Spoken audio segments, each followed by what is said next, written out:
Hi guys ನಮಸ್ಕಾರ ಎಲ್ಲರಿಗೂ welcome back to our YouTube channel.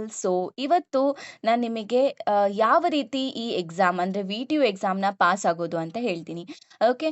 So ಇವಾಗ ನಾಳೆ ನಿಮಗೆ ಎಕ್ಸಾಮು, ಬಟ್ ನೀವೇನು ಓದಿರಲ್ಲ, but how I can pass the exam. ಆಮೇಲೆ ಇವಾಗ ಒನ್ ಡೇಯಲ್ಲಿ ನಾನು ಎಷ್ಟನ್ನ ಕವರ್ ಮಾಡ್ಬೋದು, ನಾನು ಕವರ್ ಮಾಡೋಂಗಿದ್ರೆ ಯಾವ ರೀತಿಯಾದ ಕ್ವೆಶನ್ಸ್ನ ನಾನು ಕವರ್ ಮಾಡಬೇಕು, so I can pass tomorrow's exam. So ಈ ಥರ ನಿಮಗೆ ತಲೆಯಲ್ಲಿ ಬರ್ತಿರತ್ತೆ. ಸೊ ನಾಳೆ ಅಂದಾಗ ಆಬ್ವಿಯಸ್ಲಿ ಎಲ್ಲರಿಗೂ ಟೆನ್ಷನ್ ಇರುತ್ತೆ, ಓಕೆನಾ? ಸೊ ಆ ಟೆನ್ಷನಲ್ಲಿ ನಿಮ್ಗೆ ಏನು ಮಾಡಬೇಕು ಅಂತಲೂ ಕೆಲವೊಬ್ಬರಿಗೆ ಗೊತ್ತಾಗೋದಿಲ್ಲ. ಸೊ ಈ ಒಂದು ವಿಡಿಯೋ ನೋಡಿದಾಗ ನಿಮಗೆ ಒಂದು ಕ್ಲಾರಿಟಿ ಸಿಗುತ್ತೆ. ಆಮೇಲೆ ಇನ್ನೂ ಒಂದು ಕೇಸ್ ಏನು ಅಂತ ಅಂದರೆ, ನಿಮಗೆ ನಾಳೆ ಎಕ್ಸಾಮ್ ಇರಬೇಕಾದ್ರೆ ಈ ಥರ ಟೆನ್ಷನ್ ಮಾಡಿಕೊಂಡು ಎಲ್ಲ ಮೇಲ್ಮೇಲೆ ಓದ್ಕೊಂಡು ಹೋಗಿರ್ತಾರೆ, ಎಕ್ಸಾಮ್ ಹಾಲಲ್ಲಿ ಕೂತಾಗ ಏನು ನೆನಪಾಗಲ್ಲ, ಓಕೆನಾ? ಈ ಥರ ಒಂದು ಕೇಸು ನೋಡಿದ್ದೀನಿ ನಾನು. ಸೊ ಆ ಥರ ಇದ್ದಾಗ ಕೆಲವೊಬ್ಬರಿಗೆ ನಾನು ಪಾಸ್ ಆಗೋದಿಲ್ಲ ಅನ್ನೋ ಭಯಕ್ಕೇನೆ ಎಲ್ಲ ಮರ್ತೋಗಿರ್ತಾರೆ, ಓಕೆನಾ? ಇದು ಇರುತ್ತೆ. ಸೊ ಈ ರೀತಿ ಈ ಥರ ಕ್ವೆಶನ್ಗಳಿಗೆ ಸೊ ನಿಮಗೆ ಈ ಒಂದು ವಿಡಿಯೋದಲ್ಲಿ ಆನ್ಸರ್ ಸಿಗುತ್ತೆ.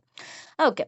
ಸೊ ಫಸ್ಟ್ ಆಫ್ ಆಲು ನಾಳೆ ಎಕ್ಸಾಮ್ ಇದೆ, ನಾನು ಯಾವ ರೀತಿ ಪಾಸ್ ಆಗೋದು, ಟೈಮೇ ಇಲ್ಲ ಅನ್ನೋ ಥರ ಇದ್ದರೆ, ಸೊ ಇವಾಗ listen, I will tell.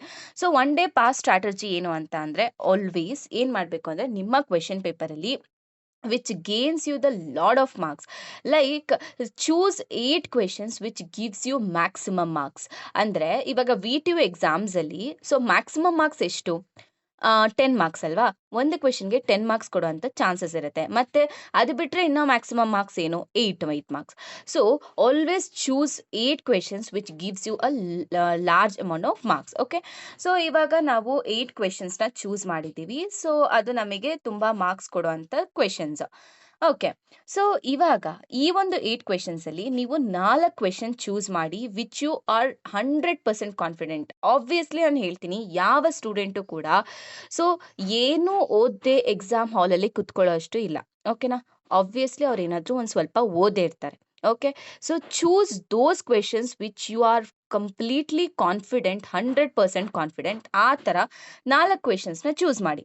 And ಇದಾದಮೇಲೆ next choose 2 questions which you know like 70%, like ನಿಮ್ಗೆ ಅದ್ಮೇಲೆ ರಫ್ ಐಡಿಯಾ ಇರುತ್ತೆ, but you don't know how to write it. ಆ ಥರ ಇದ್ದರೆ so you can choose that question. ಆಮೇಲೆ ಇನ್ನು ವರ್ಸ್ಟ್ ಕೇಸ್, ನಿಮಗೇನು ಅದ್ರ ಬಗ್ಗೆ ಐಡಿಯಾ ಇಲ್ಲ, but what you have to right ಅದನ್ನು, ಆ ಥರ ಕ್ವೆಶನ್ಸ್ನ ಚೂಸ್ ಮಾಡಿ. ಇವಾಗ ಈ ಥರ ಕ್ವೆಶನ್ಸ್ನ ಚೂಸ್ ಮಾಡಬೇಕಂತ ಗೊತ್ತಾಯಿತು. ಸೊ ನೀವು ಈ ಫಸ್ಟ್ ಕ್ವೆಶನ್ಸ್ನ ಚೂಸ್ ಮಾಡಿದಾಗ, ಲೈಕ್ ಫಸ್ಟ್ 4 ಕ್ವೆಶನ್ಸ್ನ ನೀವು ಚೂಸ್ ಮಾಡಿರ್ತೀರಾ, ಓಕೆನಾ? So which gives A lot of marks. So ಇದರಲ್ಲಿ ನಿಮಗೆ ಫುಲ್ ಕಾನ್ಫಿಡೆಂಟ್ ಇರುತ್ತೆ. ಸೊ ಈ ಥರ ಕ್ವೆಶನ್ಸ್ಗೆ ನೀವು ಯಾವ ರೀತಿ ಬರಿಬೇಕು ಅಂತ ಅಂದರೆ, ಫಸ್ಟು ಡೆಫಿನೇಷನ್ಸು, ಆಮೇಲೆ ಆ ಕಾನ್ಸೆಪ್ಟ್ ಬಗ್ಗೆ ಸ್ವಲ್ಪ ಎಕ್ಸ್ಪ್ಲೇನ್ ಮಾಡಿ, ಮತ್ತು ಡಯಾಗ್ರಾಮ್ ಇದ್ದರೆ ಡಯಾಗ್ರಾಮ್ ಬರೀರಿ, ಮತ್ತು ಒಂದು ಎಕ್ಸಾಂಪಲ್ ಮುಖಾಂತರ ಎಕ್ಸ್ಪ್ಲೇನ್ ಮಾಡಿ, ಮತ್ತು ಅಂಡರ್ಲೈನ್ ಮಾಡಿ ಕೀವರ್ಡ್ಸ್ನ, ಓಕೆನಾ? ಸೊ ಇಷ್ಟು ಮಾಡಿದಾಗ ನೀವು ಫಸ್ಟ್ 4 ಕ್ವೆಶನ್ಸು ಈ ಥರ ನೀವು ರೆಪ್ರೆಸೆಂಟ್ ಮಾಡಿದಾಗ, ಸೊ ನಿಮಗೆ ಲೈಕ್ ಎವ್ಯಾಲ್ಯೂಯೇಟರಿಗೆ ನಿಮಗೆ ಏನೋ ಗೊತ್ತಿದೆ ಅಂತ ಅವ್ರಿಗೊಂದು ಐಡಿಯಾ ಬಂದು ನಿಮಗೆ ಮಾರ್ಕ್ಸ್ ಕೊಡ್ತಾರೆ. ಓಕೆ. ಅಲ್ಲಿಗೆ ಅವ್ರಿಗೆ ಗೊತ್ತಾಗುತ್ತೆ, ಓಕೆ ಈ ಹುಡುಗಿಗೆ ಅಥವಾ ಈ ಹುಡುಗಂಗೆ ಏನೋ ಒಂದು ಸ್ವಲ್ಪ ಗೊತ್ತು, let me give the marks ಅಂತ ಕೊಡ್ತಾರೆ. ಸೊ ನೀವು ಈ ಒಂದು ಇಷ್ಟು ಕ್ವೆಶನ್ಸು ಕಾನ್ಫಿಡೆಂಟ್ ಆಗಿದ್ದಾಗ, ಸೊ ಅಟ್ಲೀಸ್ಟ್ ಇದರಲ್ಲಿ ನಿಮಗೆ ಅವರು 7 ಅಥವಾ 6 ಮಾರ್ಕ್ಸ್ ಕೊಟ್ಟೇ ಕೊಡ್ತಾರೆ. ಸೊ ಇವಾಗ ನಾವು 7 ಅಂತ ಲೆಕ್ಕ ಹಾಕಿದ್ರು ಕೂಡ ಇಲ್ಲೇ ನಿಮಗೆ ಆಲ್ಮೋಸ್ಟ್ 28 ಮಾರ್ಕ್ಸ್ ಬಂದಂಗೆ ಅಲ್ವಾ? ರೈಟ್. ಸೊ 28 ಮಾರ್ಕ್ಸ್ ಬಂದಂಗೆ, ಅಕಸ್ಮಾತ್ ಅವರು 6 ಮಾರ್ಕ್ಸ್ ಆ ಥರ ಕೊಟ್ಟರೆ ಅಲ್ವಾ? ಸೊ ಯು ಆರ್ ಆಲ್ರೆಡಿ ಈ 4 ಕ್ವೆಶನ್ಸ್ ಅಟೆಂಡ್ ಮಾಡಿ ನಿಮ್ಗೆ ಇಷ್ಟು ಮಾರ್ಕ್ಸ್ ಈ ಥರ ಫುಲ್ಲು ರೆಪ್ರೆಸೆಂಟೇಷನು ಈ ಥರ ಎಲ್ಲ ಮಾಡಿದಾಗ, ಸೊ ನಿಮಗೆ already you are you are already in a safer zone. Okay. Next ನಾನು ಹೇಳ್ದೆ, choose the 2 questions which you are 50% ಅಷ್ಟೇ, ನಿಮಗೆ ಅದ್ರ ಬಗ್ಗೆ ಗೊತ್ತಿಲ್ಲ ಅನ್ನೋ ಥರ ಇರುತ್ತೆ ಆ ಕ್ವೆಶನ್ಸು. ಸೊ ಈ ಥರ ಇದ್ದಾಗ, ಲೈಕ್ ಎಕ್ಸಾಂಪಲ್ ಹೇಳ್ತೀನಿ ನೋಡಿ. ಇವಾಗ ಡಿ ಎಸ್ ಎ ಅಂತಲೇ ತಗೊಳ್ಳಿ. ಇದರಲ್ಲಿ ನಿಮಗೆ ಅವರು ಎ ವಿ ಎಲ್ ಟ್ರೀ ಬಗ್ಗೆ ಕೇಳಿರ್ತಾರೆ, ಬಟ್ ನಿಮ್ಗೆ ಎ ವಿ ಎಲ್ ಟ್ರೀ ಅನ್ನೋ ಕಾನ್ಸೆಪ್ಟ್ ಗೊತ್ತಿರಲ್ಲ. ಬಟ್ ಅದರಲ್ಲಿ ನೀವು ಬ್ಯಾಲೆನ್ಸ್ ಆಗಿ ನೀವು ಬರಿಬೋದು ಅದ್ರ ಬದಲು. ಸೊ ಟ್ರೀ ಡೆಫಿನೇಷನ್ ಬರಿಬೋದು, ಬೈನರಿ ಟ್ರೀ ಅಂದರೆ ಏನಂತ ಬರಿಬೋದು, ಮತ್ತು ಬಿ ಎಸ್ ಟಿ ಬಗ್ಗೆ ಎಕ್ಸ್ಪ್ಲೇನ್ ಮಾಡ್ಬೋದು. ಆಮೇಲೆ ಅದರಲ್ಲಿ ನಿಮಗೆ ಎ ವಿ ಎಲ್ ಟ್ರೀ ಬಗ್ಗೆ ಗೊತ್ತಿಲ್ಲ, ಬಟ್ ಸುಮ್ಮನೆ ಸಿಂಪಲ್ ಆಗಿ ಒಂದು ಟ್ರೀ ಹಾಕ್ಕೊಳ್ಳಿ, ಆಮೇಲೆ ಆರ್ ಆರ್ ರೊಟೇಷನ್ ಬಗ್ಗೆ ಎಕ್ಸ್ಪ್ಲೇನ್ ಮಾಡಿ, ದಟ್ಸ್ ಇಟ್. ಸೊ ಅವರು ಆ ಕಾನ್ಸೆಪ್ಟ್ ಬಗ್ಗೆ ನೀವು ಏನೋ ಒಂದು ಬರ್ದಿದ್ದೀರಾ ಅಂತ ಅಟ್ಲೀಸ್ಟ್ ಒಂದು 5 ಮಾರ್ಕ್ಸ್ ಆದರೂ ಕೊಟ್ಟೇ ಕೊಡ್ತಾರೆ. 5 ಮಾರ್ಕ್ಸ್ ಬಂತು. ಸೊ 2 ಕ್ವೆಶನ್ಗೆ 5 ಮಾರ್ಕ್ಸ್ ಕೊಡ್ತಾರೆ ಅಂತ ಅಂದ್ರು, it is like 10 marks already ನೀವು 38 ಮಾರ್ಕ್ಸ್ ನಿಮ್ಮ ಕೈಯಲ್ಲಿದೆ. Next last 2 questions so which you have no idea itself. ಅವಾಗ ಏನು ಮಾಡಬೇಕು ಅಂತ ಅಂದರೆ, ಸೊ ಸುಮ್ಮನೆ ಒಂದಷ್ಟು ಥಿಯರಿ ಬರೀರಿ. ನಿಮಗೆ ಆ ಒಂದು ಚಾಪ್ಟರ್ಲಿ ಆ ಒಂದು ಮಾಡ್ಯೂಲ್ ಏನು ಗೊತ್ತು ಅದನ್ನು ಬರೀರಿ.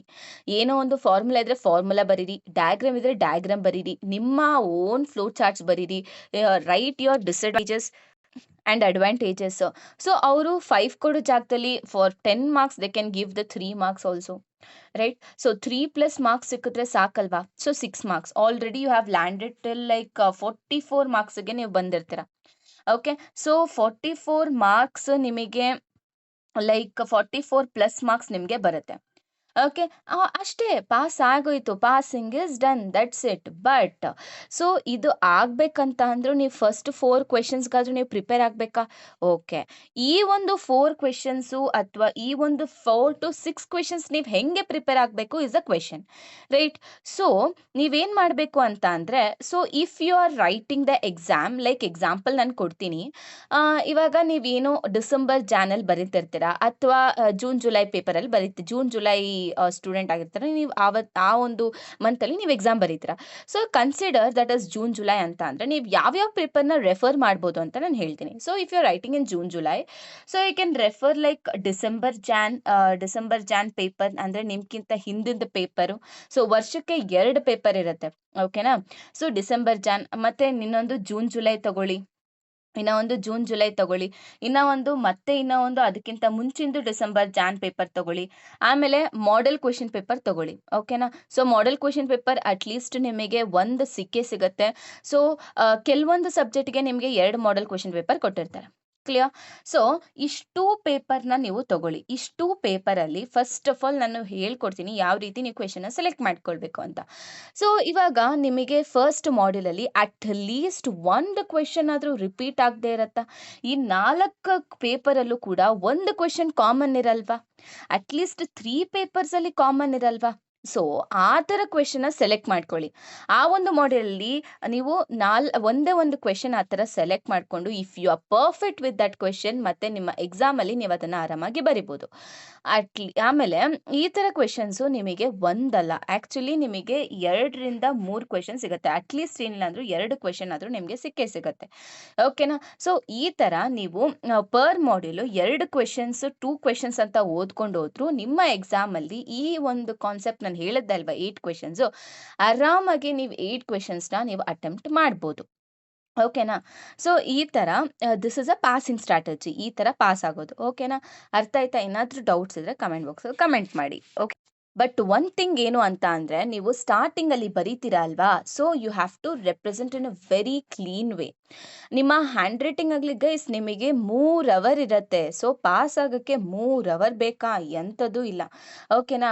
ಸೊ ನೀವು ಆ ಕಂಪ್ಲೀಟ್ ಟೈಮ್ನ ಯೂಸ್ ಮಾಡ್ಕೊಳ್ಳಿ, ಕಂಪ್ಲೀಟ್ ನಿಮ್ಮ ಬ್ರೈನ್ಸ್ನ ಯೂಸ್ ಮಾಡಿ ಏನೋ ಒಂದು ಬರಿತಾ ಹೋಗಬೇಕು, ಓಕೆನಾ?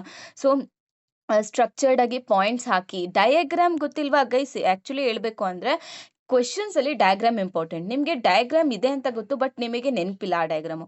ಬಟ್ ನಿಮ್ಮದೇ ಓನ್ ಫ್ಲೋ ಚಾರ್ಟ್ ಹಾಕಿ, ಸೊ ಇಲ್ಲೊಂದು ಡಯಾಗ್ರಾಮ್ ಹಾಕಿ, ಹಿಂಗೆ ಏನೋ ಒಂದು ಡಯಾಗ್ರಾಮ್ ಹಾಕಿ, ನಿಮ್ಮ ಓನ್ ಲೈಕ್ ಆ ಒಂದು ಕಾನ್ಸೆಪ್ಟ್ ರಿಲೇಟೆಡು ನೀವು ಒಂದು ಫ್ಲೋ ಚಾರ್ಟು, ಒಂದು ಡಯಾಗ್ರಾಮ್ಸು ಈ ಥರ ರೆಪ್ರೆಸೆಂಟ್ ಮಾಡಿ. ಸೊ ಆಮೇಲೆ ಇಟ್ಸ್ ವೆರಿ ಇಂಪಾರ್ಟೆಂಟ್. ಸೊ ಅದರಿಂದ ನಿಮಗೆ ಇವ್ಯಾಲ್ಯೂಯೇಟರ್ಗೆ ಗೊತ್ತಾಗುತ್ತೆ ನಿಮ್ಗೆ ಏನೋ ಒಂದು ಗೊತ್ತು ಅಂತ. ಮತ್ತೆ ಅಂಡರ್ಲೈನ್ ಮಾಡಿ, so they assume that you are prepared ಅಂತ, ಓಕೆನಾ? ಸೊ ಈ ಥರ ನಿಮಗೆ ಮಾರ್ಕ್ಸ್ ಗೇನ್ ಮಾಡೋದ್ರಲ್ಲಿ ಯೂಸ್ ಆಗುತ್ತೆ.